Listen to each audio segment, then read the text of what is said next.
अच्छा जी, ये एक आज़ाद नज़्म है और कोशिश करती हूँ कि इसके साथ मैं इंसाफ कर सकूँ। सुना है अब के बरस भी वादी गनीम के लश्करों के महासरे के हिसार में है। सुना है खुशबू का देश महसूर हो चुका है। सुना है अब के बरस तो मेरे गुलाब चश्मों, शफाफ झीलों और आबशारों में बहता पानी भी जम गया है। हवा भी खुद ठिठर गई है।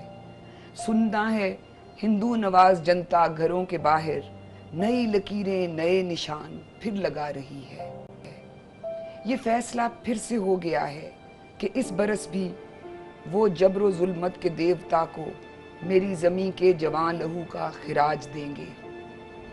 मगर ये क्या है कि एक तरफ तो चनार वादी के हर नगर में लहू की खुशबू रची बसी है, मगर फजाएं न जाने कैसे जवान जज्बों से और सोचों से मोतबर है।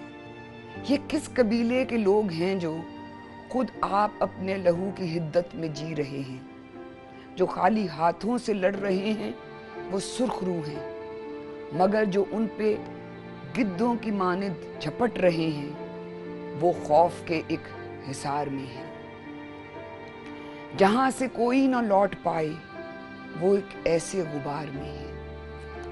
सुना है वादी ने आने वाले बरस की खातिर नए शहीदों की फसल तैयार कर रखी है। ये मार्का अब जनू की सारी हदों से आगे गुजर गया है। जो जबर सहकर भी सरबकफ है वो जी रहा है, जो जुल्म करके भी डर रहा है वो मर गया है। वाह वाह, बहुत बहुत खूब। बहुत। ये किसकी, ये तो बताया ही नहीं, शायर कौन है इसके? ये शायर हैं